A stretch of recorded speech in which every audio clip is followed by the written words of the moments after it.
বিষয়টা খুবই অদ্ভুত লাগে আমার কাছে, জানেন? জি।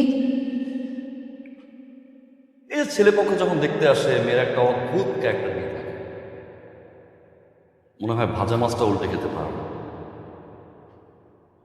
বিয়ের 2 দিন পরে বোঝা যায় মাছ তো দূরের কথা, কুকুর সহ দৌড়ের উপর থাকে।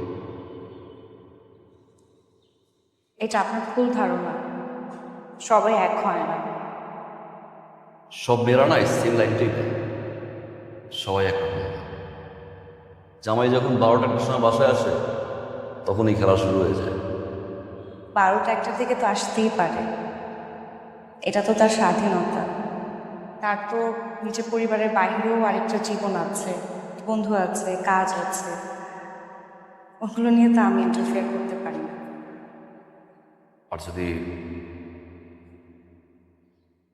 দুপুর 12টার সময় ঘুম থেকে ওঠে, এটা তার ভালো লাগা।